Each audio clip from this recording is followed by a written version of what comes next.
Bonjour à toutes et à tous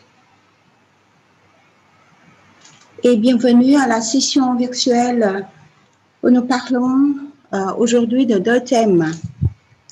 Dans la première partie, on va parler de l'œdème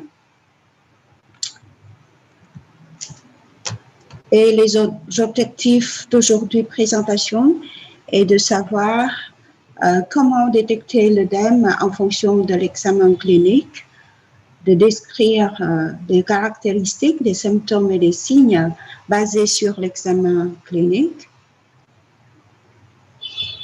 et pour suggérer les causes possibles, indiquer les investigations, l'exploration et les tests complémentaires nécessaires pour confirmer la cause. Comment on peut définir l'œdème? L'œdème, c'est la présence de liquide en dehors du vaisseau, c'est-à-dire c'est l'accumulation anormale de liquide entre divers tissus et en particulier des tissus sous-cutanés et sous-muqueux.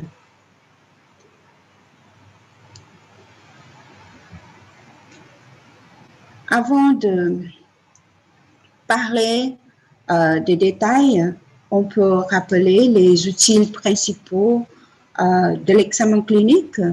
C'est l'interrogation, l'observation, la palpation, la percussion et l'auscultation.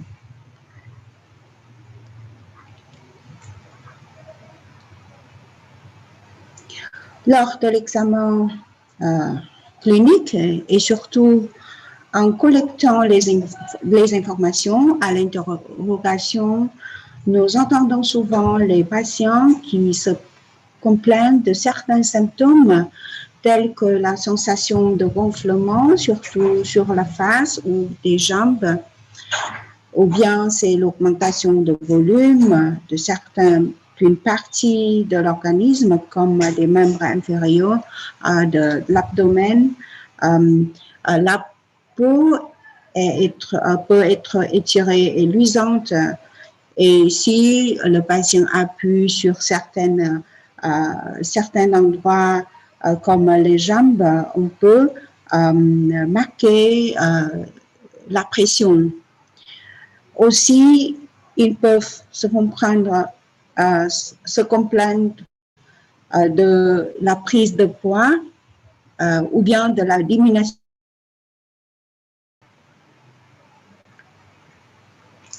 Aussi, en addition de ces symptômes qui sont assez spécifiques, on peut aussi voir ou bien entendre les complaintes qui sont peu spécifiques ou non spécifiques, telles que la fatigue, la fièvre, la douleur lombaire ou bien la perte de l'appétit, etc. Les informations dans l'histoire et dans des antécédents sont très importantes. Il s'agit de date et temps de début, le cours de progrès, des facteurs d'aggravant ou soulageants, des médicaments en cours ou pris récemment, des interventions chirurgicales, la radiation, trauma, allergies, etc.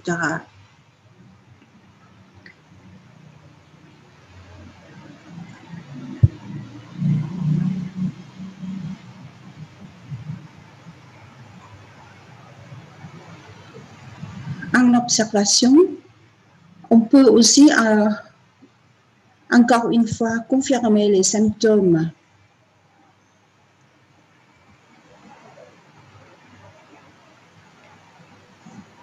Que le patient a déjà décrit pour nous, c'est-à-dire c'est l'augmentation de le volume des membres ou bien de ventre, le gonflement facial, la peau est luisante, la pâleur, etc. Mais il faut toujours observer les urines pour voir la couleur, voir si elles sont mousseuses, le volume urinaire et la diurèse avec des signes vitaux doivent être mesurés aussi. Il faut aussi peser le patient et répéter-le pour enregistrer le changement du poids, si c'est le cas, c'est-à-dire il faut suivre le changement du poids en dynamique. Il faut aussi bien décrire les caractéristiques, des symptômes et des signes que l'on a trouvés. Voici des exemples, comme si on voit l'œdème, on doit définir la localisation et indiquer si c'est un œdème généralisé ou localisé.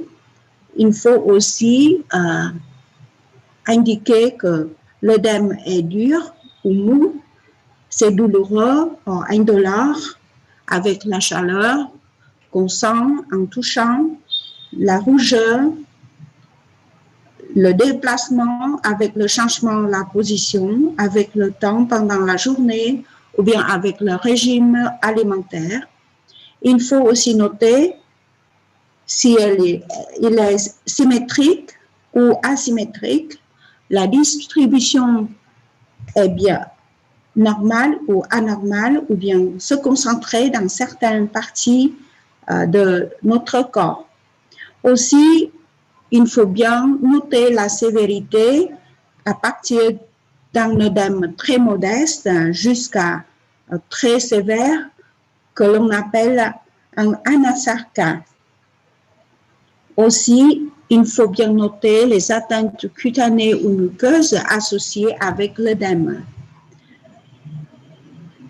Parfois, on peut aussi détecter un épanchement des membranes séreuses comme une effusion pleurale ou un acide avec des œdèmes très marqués sur des organes génitaux externes. Ici, je vais vous illustrer certaines images de l'œdème et comment on peut détecter lors d'un examen clinique. Voici, on peut noter des œdèmes dans la face avec une image d'un acide très marqué et avec un signe collatéral d'une circulation collatérale ici. C'est un acide. Ça, on peut noter aussi des marques de drap et étiré. Ici, on peut voir une augmentation des volumes de membres inférieurs, un gonflement sur des chevilles. On peut noter la symétricité de l'œdème.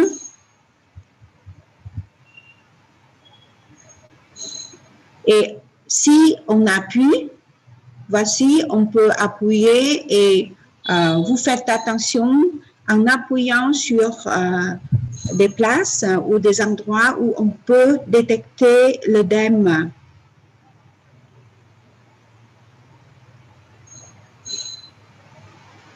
Et vous voyez qu'il reste une pression ici qu'on appelle le signe de Godet.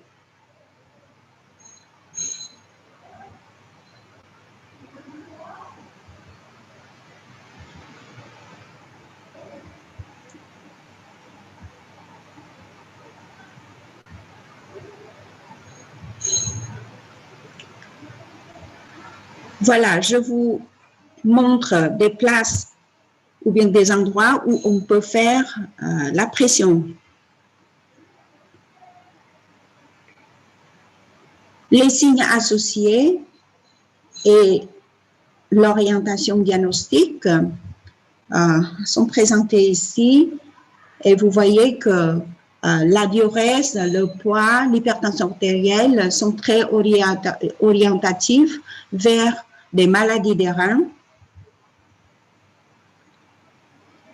La circulation collatérale ou bien des troubles du comportement sont orientatif vers les maladies du foie, un gène respiratoire, ça peut nous orienter vers une insuffisance cardiaque, hépatomégalie, adénopathie ou bien des veines du cou distendues, reflux, hépatojugulaire. On peut aussi suspecter une insuffisance cardiaque ou bien des maladies systémiques. Ou bien on peut aussi noter des signes d'inflammation, la rougeur, le gonflement, la douleur, ou bien d'une infection par la chaleur et douleur. Surtout, on doit aussi mesurer le statut nutritionnel ou bien la perturbation de sensation, des reflux ostéotendineux ou noter le cycle de menstruation, la grossesse par le cycle dernier.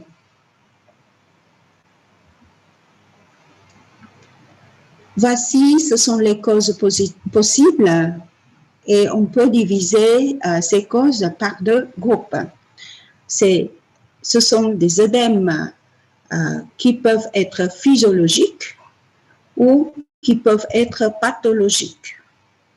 Les œdèmes qu'on dit physiologiques peuvent être observés pendant une grossesse ou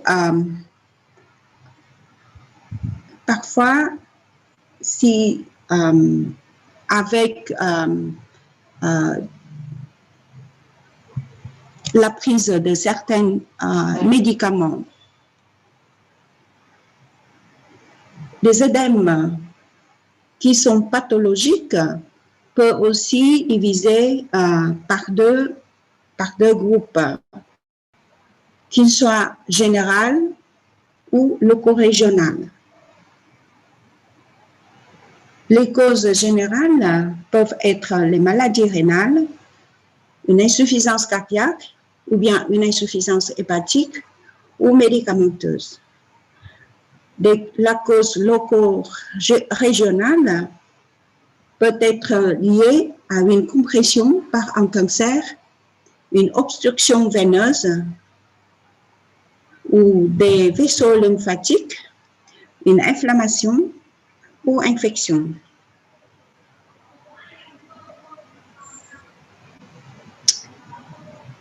Sur le plan des examens complémentaires,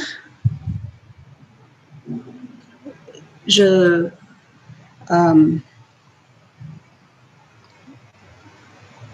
vous montre ici certains examens complémentaires très utiles, mais ce n'est pas tous. Par exemple, on peut faire un dosage de l'albuminémie. On peut faire des tests pour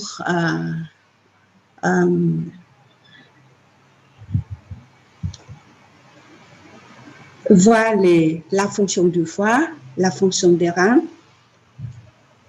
ou on peut faire un ionogramme pour voir s'il y a une diminution de la diurèse. Et surtout, c'est très important, toujours, on fait l'analyse des urines. L'analyse des urines peut être de lactique, de 10 paramètres, c'est-à-dire une bandelette urinaire, mais c'est très important qu'il faut faire un dosage des protéines dans les urines ou par le ratio albumine-créatinine dans les urines ou un dosage de l'albuminurie ou protéinurie sur les urines de 24 heures.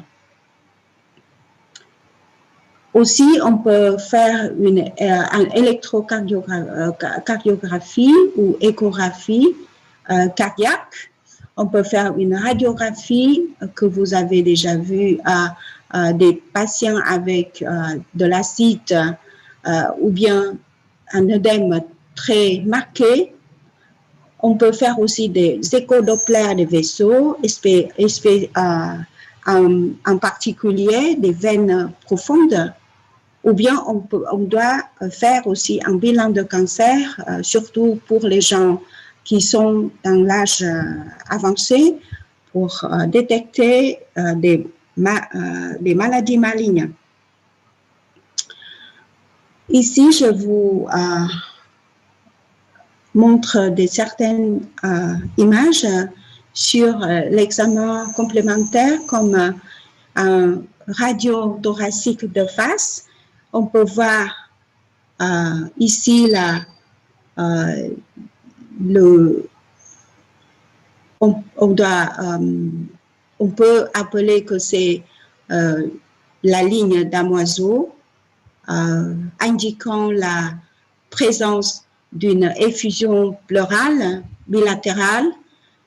Et après, c'est un peu le champ pulmonaire est flou. Après le traitement, ici, on peut voir aussi sur la radio thoracique de face et sur le scanner des lésions du poumon. Le CT, qu'on appelle densitotomographie, peut très clairement montrer la présence de liquide autour du foie, autour de la rate, qu'on voit ici. C'est très, très clairement vu et c'est facile à détecter quand la quantité n'est pas très importante. Ici, c'est l'aide de l'échographie qu'on peut voir le liquide présent dans la cavité abdominale ou bien dans le cul-de-sac ou bien autour de vessie biliaire ou autour du rein. Voilà. Est-ce que vous avez des questions à me faire sur le plan de l'œdème?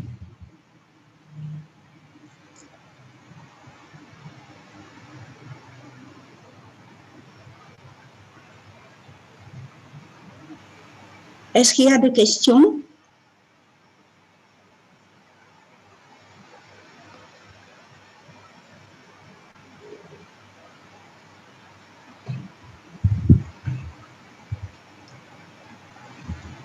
Est-ce que vous avez des questions? Vous pouvez parler ou vous pouvez m'envoyer par le message dans le chat box.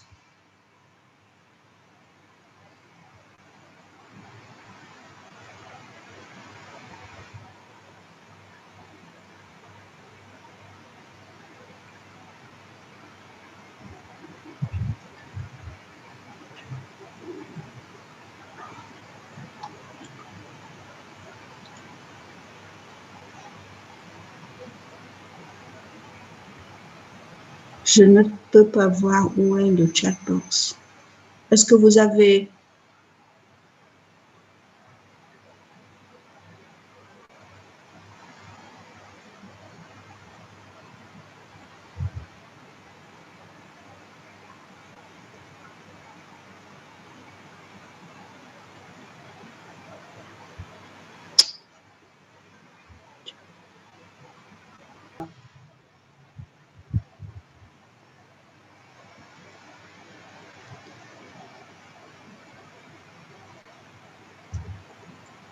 Notre deuxième thème, ce sont des troubles de miction et des urines.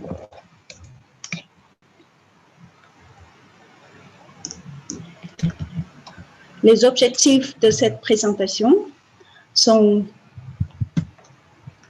la description des symptômes et des signes des patients ayant des troubles mictionnels et atteintes des voies urinaires, et la conduite à tenir de comment on peut faire des examens cliniques et identification des causes en fonction de l'examen clinique, et aussi l'indication de tests et exploration complémentaire pour confirmer les causes. Alors, avant de voir les symptômes, les signes et tout, on doit rappeler un peu de l'anatomie et la physiologie de l'appareil urinaire. Ici, vous voyez les images de l'appareil urinaire de l'homme et de femme. En général, les personnes, normalement, ont 2 reins. Et les reins ont le rôle de filtrer et d'épurer le sang afin de le transformer en urine. Et le reste des voies urinaires se compose des éléments suivants. Ce sont des urétères, qui sont des canaux ou bien des tuyaux qui relient les reins et à la vessie. Voilà, l'urine sort de rein et s'écoule via les urétères. Après, c'est la vessie. La vessie, c'est une poche musculaire extensible qui retient l'urine jusqu'à ce moment où les urines vont être évacuées de l'organisme. L'urètre, c'est aussi un canal qui part de la vessie et l'organisme par l'orifice urinaire où on peut appeler que c'est le méa urétéral. Chaque rein sécrète de l'urine en continu qui s'écoule à base de la pression à travers de l'urétère dans la vessie. Et dans la vessie, l'urine passe à travers l'urètre et sort de l'organisme par le pénis chez l'homme et par le vulve chez les femmes. Dans des conditions normales, l'urine ne contient ni des bactéries ni d'autres micro-organismes infectieux. L'urètre masculin est très long et il va de la vessie à l'orifice urinaire en traversant la verge.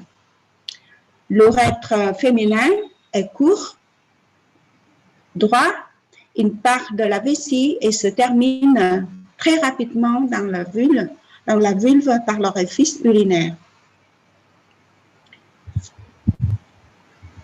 La vessie est très importante et il faut bien comprendre la fonction de la vessie. Et la vessie est composée de 2 parties. La partie supérieure, qui s'appelle le dôme vésical. Le dôme vésical est très élastique et qui permet à la vessie de se distendre pour jouer un rôle de réservoir entre 2 mictions. Et la période entre 2 mictions s'appelle la phase de remplissage. La partie inférieure est appelée col vésical. Le col vésical est le lieu de départ de l'urètre. Il permet à la vessie de retenir les urines grâce à un muscle en forme de l'anneau et qui entoure l'urètre qui s'appelle le sphincter urétéral. Dans le dôme vésical, on peut voir des muscles qui s'appellent le détruseur. Et dans le col vésical, on a des muscles qui s'appellent le sphincter urétéral. Chez l'homme, le sphincter urétéral est aussi renforcé par la prostate. Le sphincter de l'urètre, c'est le sphincter externe et c'est situé en bas de la vessie. C'est une forme de l'anneau qui entoure de l'urètre et le rôle du sphincter est d'empêcher l'urine de sortir de la vessie à la façon d'un chat clapet. Il assure ainsi la continence urinaire. Il existe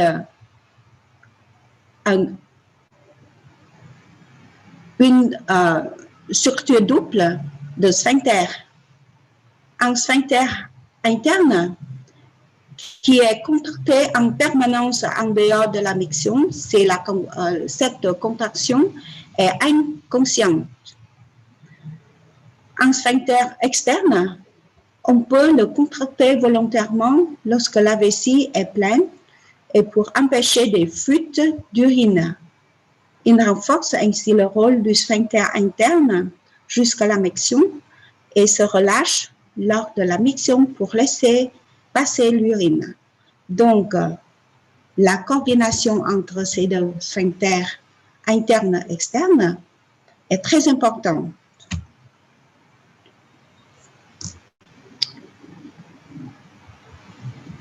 Et sur le plan physiologique, il faut rappeler que pendant la phase de remplissage, l'urine est sécrétée en permanence par les reins.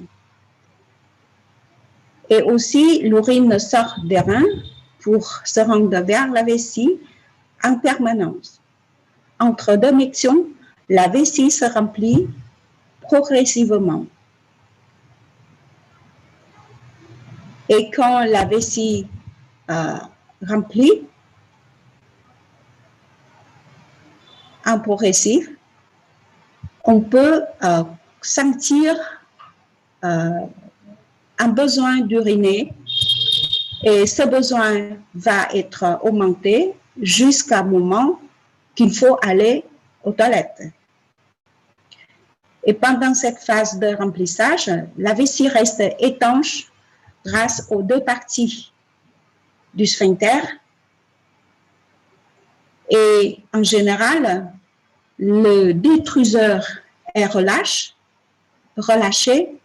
et les sphincters sont contractés. Alors, après la phase de remplissage, quand on a besoin très impératif pour uriner, on passe à la phase de miction. Et dans la phase de miction, aussi on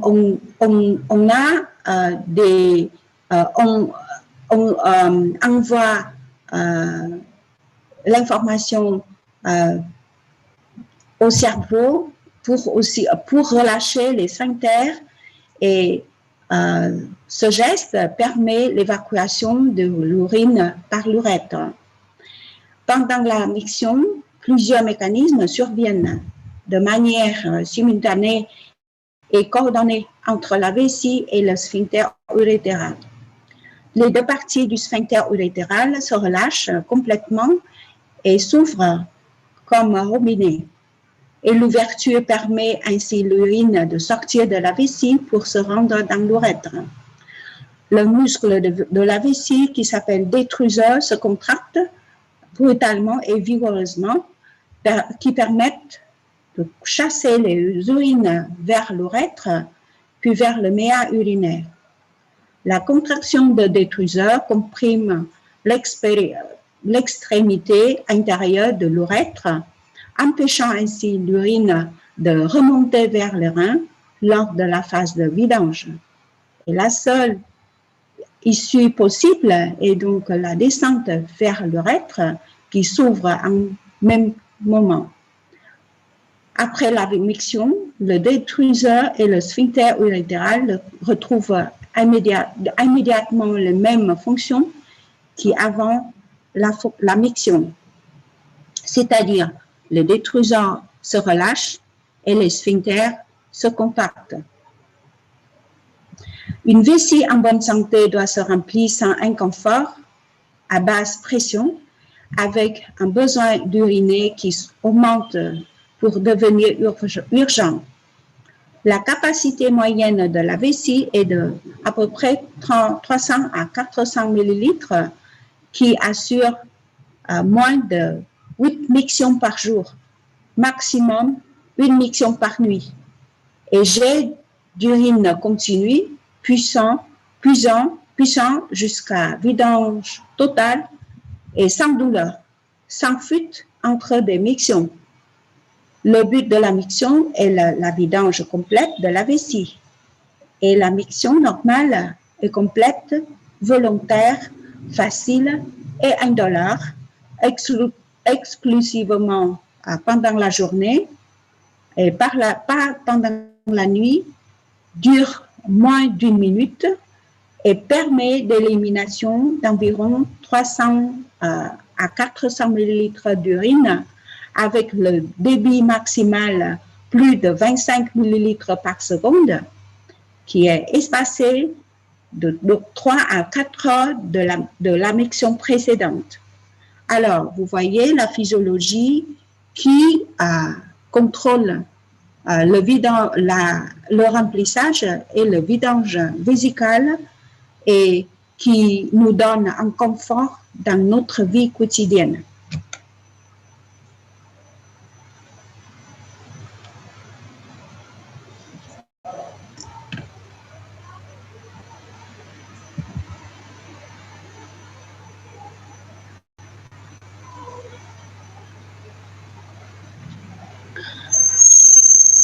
La miction normale nécessite la coordination parfaite entre la contraction du détruiseur et le relâchement des sphincters, nécessite la perméabilité des voies urinaires sous-jacentes, c'est-à-dire la prostate, urètre, méa urétrale.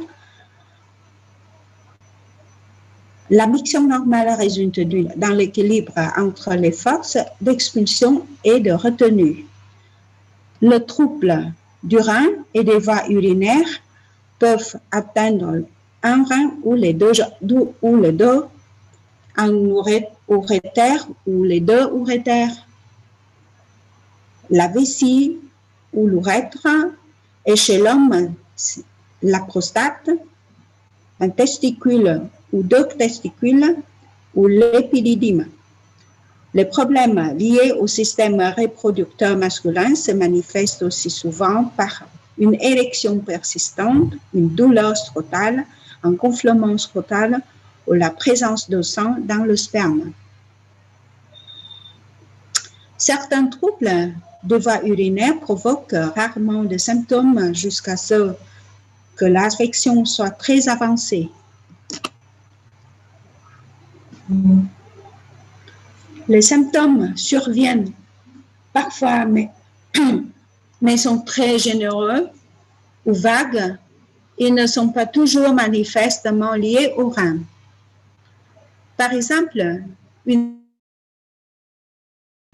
perte d'appétit ou des nausées peuvent être le seul symptôme d'une insuffisance rénale au stade avancé. Chez les personnes âgées, une confusion mentale peut être le premier symptôme décelé d'une infection ou d'une insuffisance rénale.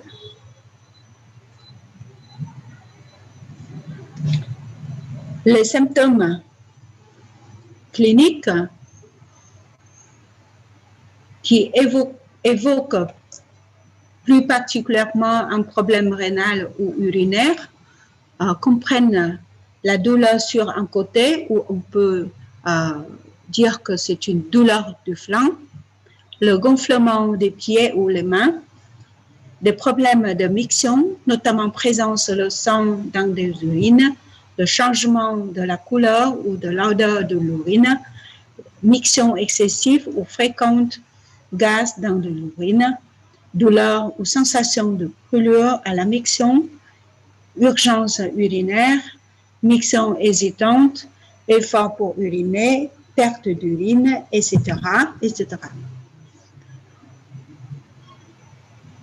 L'incontinence, c'est-à-dire on ne peut pas retenir les urines, c'est une perte d'urine involontaire, incontrôlable, qui peut avoir plusieurs causes. La douleur provoquée par des troubles rénaux est en général ressentie sur le côté. On peut voir la douleur ressentie sur le côté ou le flanc ou au niveau du bas du dos. Occasionnellement, elle irradie vers la partie centrale de l'abdomen ou en bas. La douleur survient en général parce que la capsule rénale est détenue du fait d'un trouble qui provoque un gonflement rapide du rein ou parce qu'un calcul a pénétré dans l'un des l'urétère qui conduit les urines de rein à la vessie. Et une douleur rénale intense s'accompagne souvent de nausées et de vomissements. La colique néphrétique, c'est une douleur paroxystique par crise très violente et spontanée ou provoquée de la fosse lombaire et abdominale qui survient d'un seul côté et s'irradie vers les organes génitaux externes. Elle est due à l'augmentation de pression dans les voies urinaires et dans le rein. Cette augmentation de pression résulte de la pression d'un obstacle dans des voies urinaires. Il requiert une prise en charge immédiate. Elle peut être associée à des signes digestifs comme les nausées et le vomissement, un ballonnement et arrêt du transit. Des signes urinaires comme envie plus fréquente d'uriner, difficulté à uriner, évacuer la vessie et douleur vésicale, une agitation, une anxiété, la douleur vésicale ou urétérale ou sensation de brûlure à la miction accompagnée à une impériosité peut provoquer la cystite, urétrite, vaginite ou prostatite de l'origine infectieuse. Parfois, ça peut être lié à une lithiase ou encore étranger.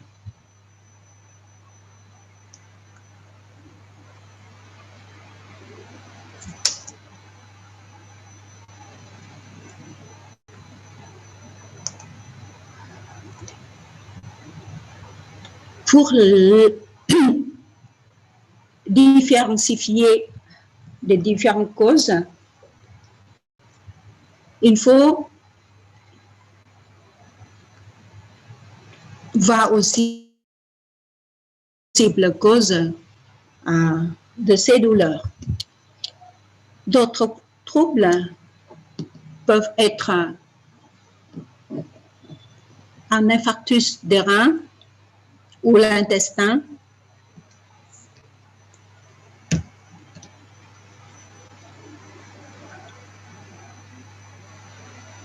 des anévrismes de l'artère abdominale, peut être rompu ou non rompu, ça peut être déchiré, des problèmes de colonne vertébrale ou de nerfs rachidiens, des lésions musculaires squelettiques,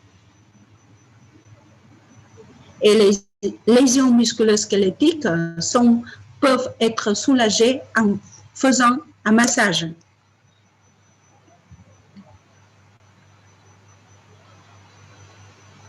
Des tumeurs impliquant le rétropéritoine qui peut être situé derrière l'abdomen.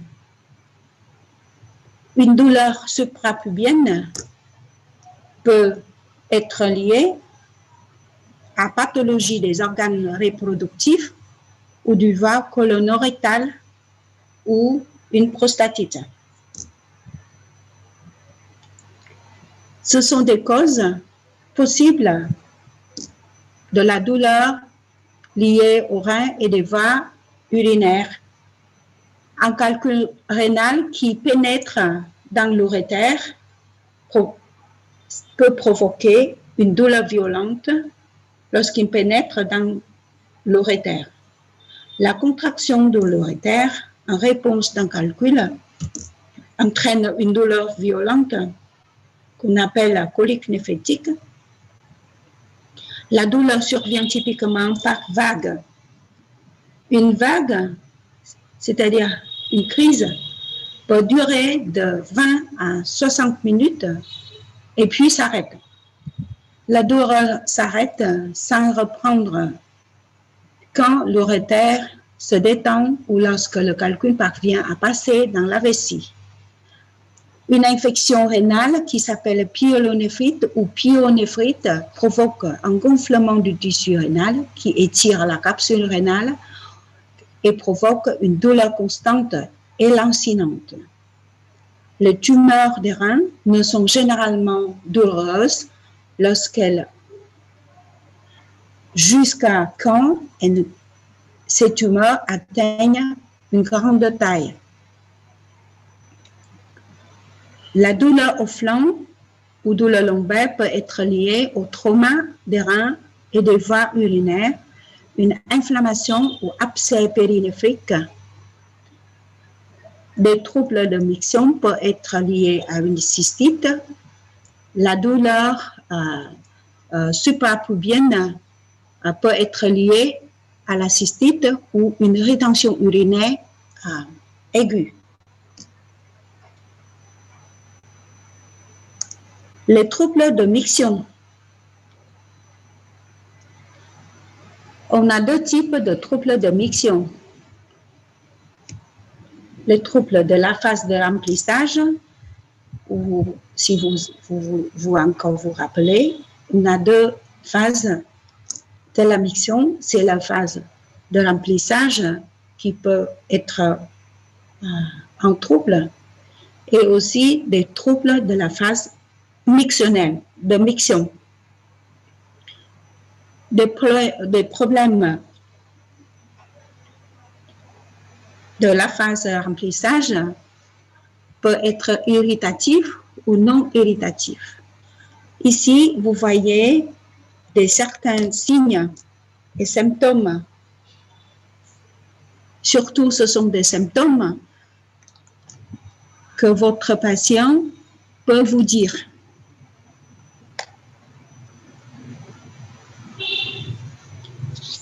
On peut avoir une nicturie, c'est le besoin d'uriner qui réveille le patient pendant la nuit, ou pollakiurie, ce sont des mictions excessives ou très fréquentes pendant la journée. Une urgenturie ou une impériosité, c'est l'envie pressante d'uriner, non inhibée, avec parfois la fuite, désir soudain impérieux et irrépressible d'uriner. L'incontinence urinaire, c'est la fuite involontaire d'urine. On peut avoir incontinence urinaire à l'effort quand on tousse ou éternue ou quand on lève des objets lourds, ou bien c'est une incontinence urinaire par urgenterie, la fuite involontaire d'urine accompagnée ou précédée par une urgenterie, ou une incontinence urinaire mixte, c'est-à-dire une fuite involontaire d'urine associée à une urgenterie avec des fuites involontaires lors d'exercices physiques, ou le pire, c'est l'incontinence permanente. On a une fuite urinaire permanente qui est très gênante pour les gens.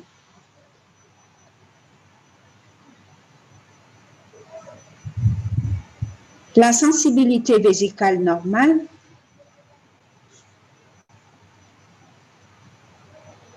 c'est on a le besoin d'uriner qui augmente, qui s'augmente progressivement, et ça peut être perturbé quand on a le besoin d'uriner très précoce et persistant. Parfois, sensibilité vésicale peut être réduite quand on ne peut pas sentir la vessie pleine d'urine. Ça peut être absente ou on n'a aucune sensation de remplissage et ni le besoin d'uriner.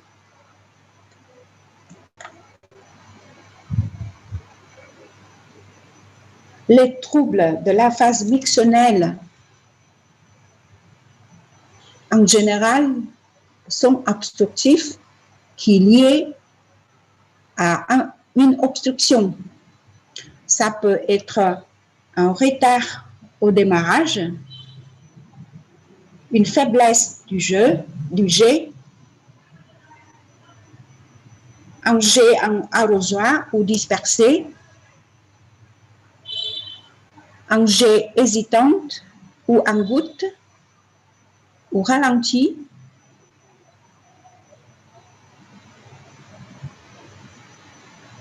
la miction peut être par la poussée. Il faut faire presser l'abdomen pour la miction. Le temps pour uriner peut être augmenté. La sensation de vidange incomplète et parfois on a la rétention urinaire après la miction.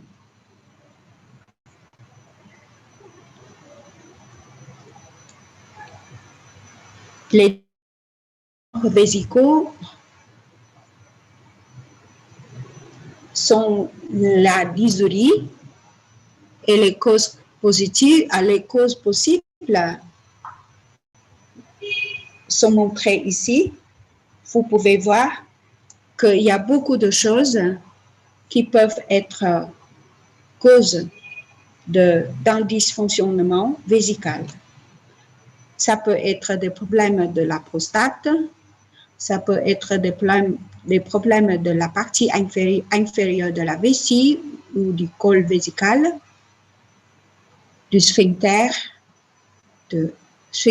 interne, externe, des valves, le cancer, le sténose, ou bien le prolapsus de la vessie chez femmes, des diverticules de l'urètre ou de cancer du col de l'utérus, le fécalome et la constipation, etc.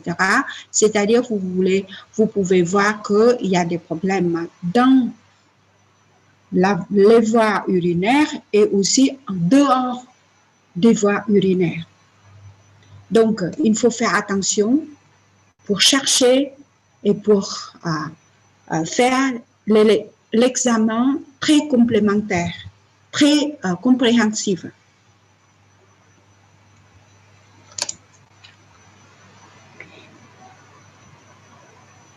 Ici, on peut parler un peu de l'incontinence urinaire et les causes.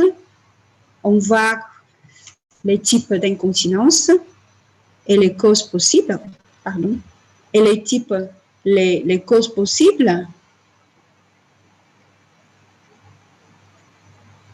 Ça peut être dû de dysfonctionnement du sphincter ou bien une obstruction de la voie de sortie de l'urine, ou bien c'est un spasme ou hyperactivité des muscles de la paroi vésicale, ou bien des atteintes des muscles de la paroi vésicale, une mauvaise coordination des muscles de la paroi vésicale et du sphincter, une augmentation du volume urinaire ou bien des problèmes fonctionnels comme un accident vasculaire cérébral ou la démence. Donc, vous voyez que les causes sont très complexes et parfois il y a des causes mixtes.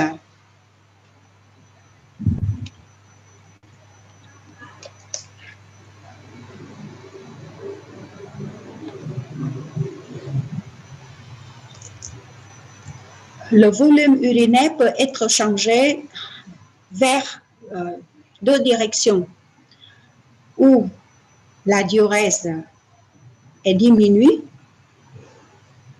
où on peut observer l'oligurie avec la diurèse moins de 500 ml par jour, ou anurie quand la diurèse est moins de 100 ml par jour. Ou bien c'est vers la direction de polyurie quand on a beaucoup d'urine avec la diurèse plus de 2 litres et demi d'urine par jour. C'est en une condition que le patient est reposé et l'apport hydrique est de 1,5 litre par jour et moins.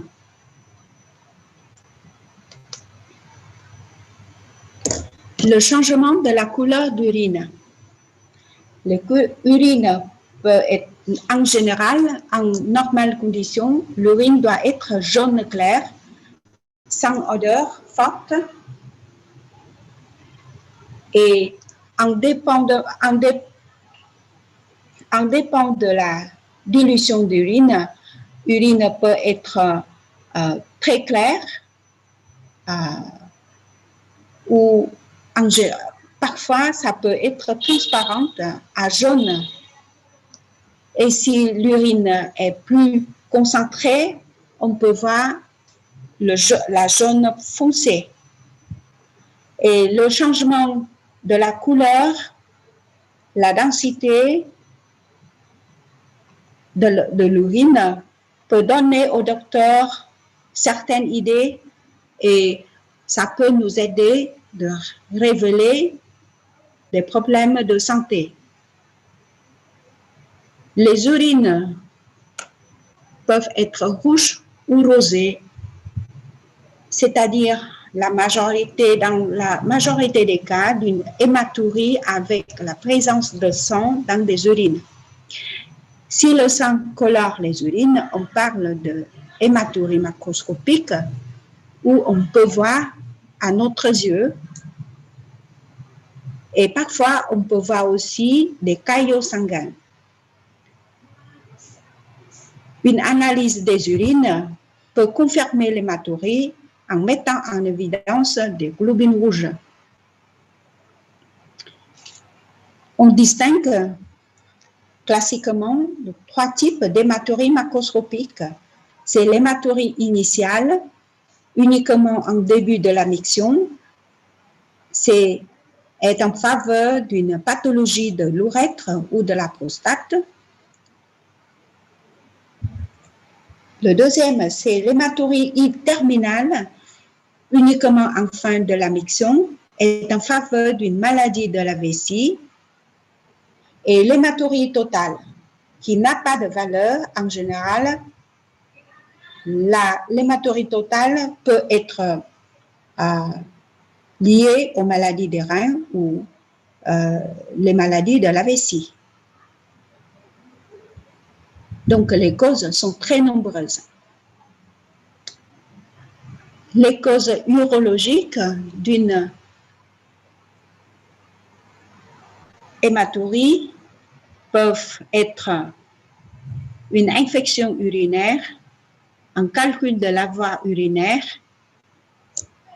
un tumeur de la vessie ou des voies excrétrices, un adénome de la prostate, un tumeur du rein ou de la prostate, une anomalie de filtration du sang par des reins ou néphropathie glomérulaire. Et toute hématurie doit conduire à une consultation médicale sans retarder.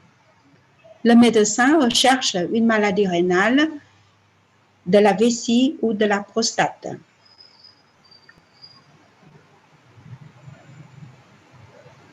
Parfois, il n'y a pas de globules rouges dans des urines et il faut différencier avec l'hémoglobinurie et myoglobinurie. L'hémoglobinurie est détectée dans des urines lorsqu'il y a une destruction des globules rouges importante dans la circulation sanguine ou on appelle une hémolyse.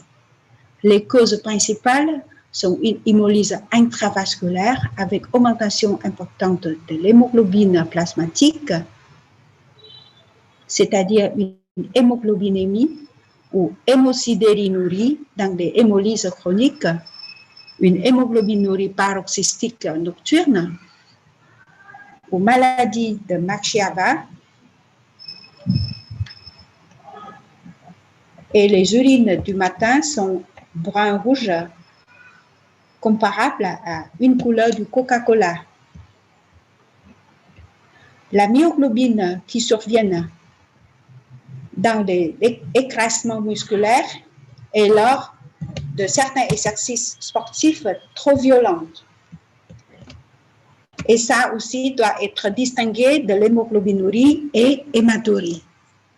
Alors, on peut voir différentes couleurs des urines: rouge, noir, brun et rosé.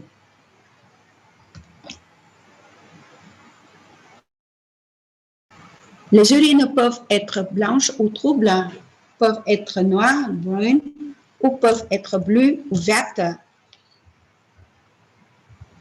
La différenciation, parfois, si on fait la bandelette urinaire, on ne peut pas différencier entre une hématurie et hémoglobinurie, myoglobinurie ou porphyrinurie. Quand les urines sont blanches, il faut aussi voir s'il y a une pyurie présente. La pyurie, c'est quand l'urine contient beaucoup de cellules de puits, ce sont les leucocytes polymorphes dégradés.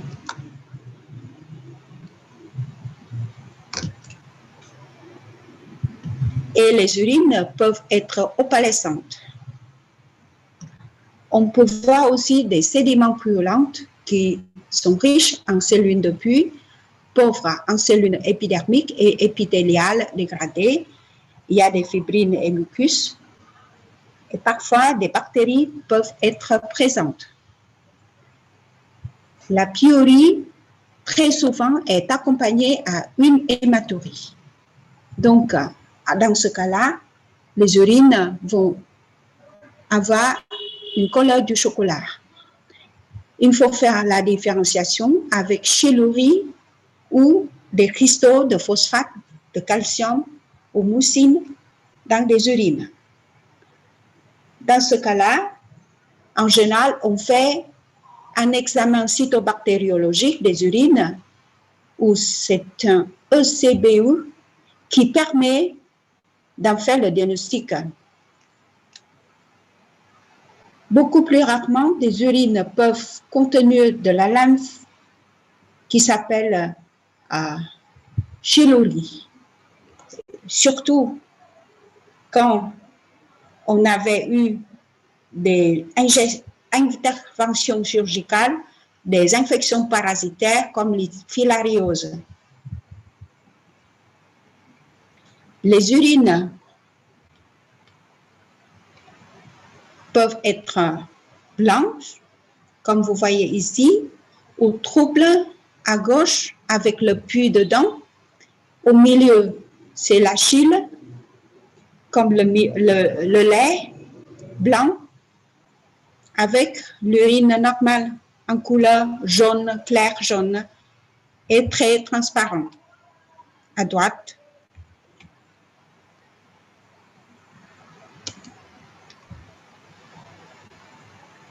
Quand le chyle, c'est-à-dire il y a des lipides dans des urines qui se composent des triglycérides et un faible taux de cholestérol et de protéines. L'urine est blanc laiteux comme le lait et ça devient gelé à l'installation. Si on met dans une boîte et l'urine devient gelée. Chélurie est aussi très souvent accompagnée avec une hématurie.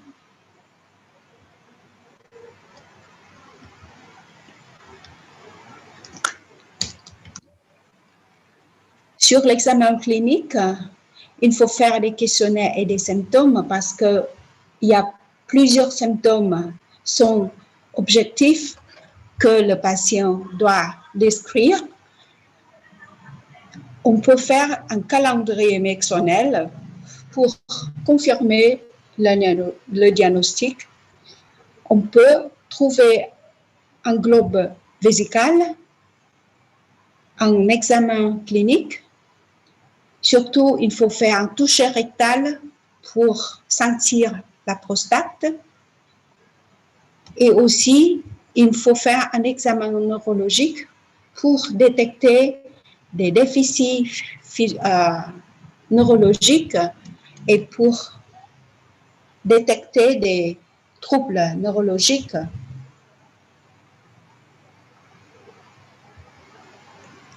Les examens complémentaires sont plusieurs et je vous montre certains qui sont importants et principalement très utilisés très souvent dans notre pratique quotidienne, qui sont très principaux pour la urologie, les troubles urinaires et troubles des urines.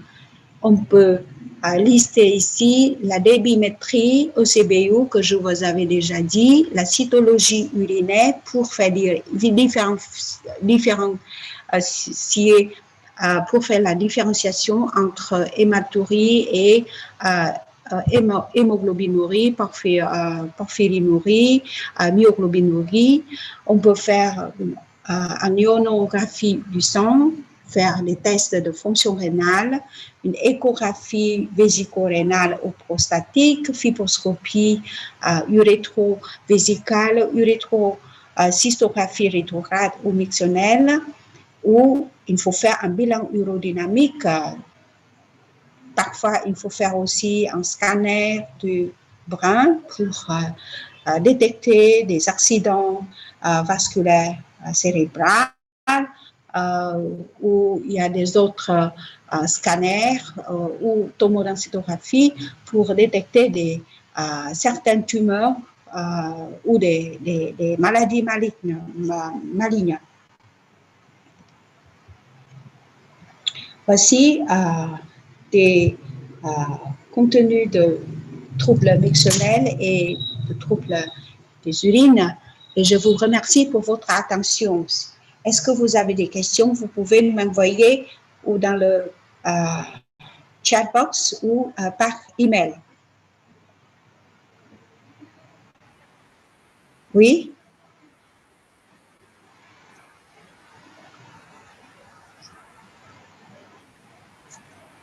Par inspection, je peux vous montrer l'image. À gauche, la pyurie. La pyurie, si on met l'urine dans une boîte, on voit le pus là en bas et dedans, vers la partie supérieure, on voit des urines très troubles. Et aussi, si on regarde encore plus haut, il y a une petite partie d'urine claire. Donc, on a 3 layers. La chilurie, il y a des urines gelées, très homogènes, et avoir une couleur blanche comme le lait, comme au milieu. Vous voyez, la chilurie, c'est au milieu, dans la boîte au milieu. À gauche, c'est pyurie. C'est tout à fait différent en regardant la boîte d'urine. Alors, donc, je vous répète qu'il faut absolument observer les urines par nous-mêmes. En faisant un examen clinique, toujours, il faut observer les urines. Il ne faut pas écouter comment le patient décrit, mais il faut toujours observer nous-mêmes les urines. On prend un peu d'urine, on met dans la boîte transparente et on laisse pour quelque temps et puis on regarde.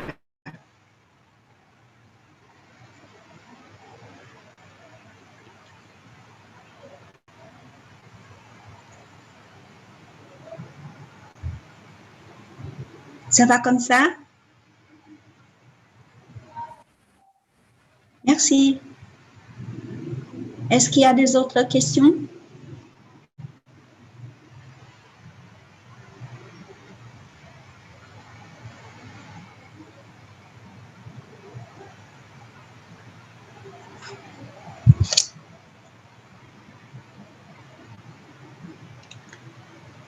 S'il n'y a pas de questions, on peut s'arrêter ici et j'espère que vous soyez bien en forme et peut-être la pandémie sera bien contrôlée très prochainement et on peut nous revoir très bientôt directement.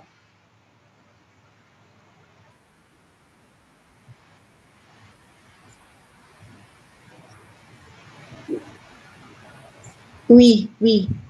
Je vais upload dans dans le site. Ici, vous pouvez prendre.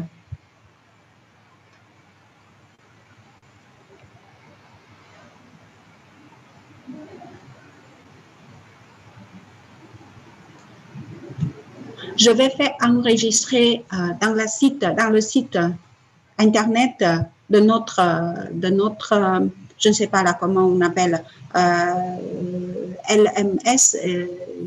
Oui, oui, oui, oui. D'accord? Oui, je vais le faire maintenant. Bon, allez, bonne journée et bon week-end. Et au revoir et à très bientôt.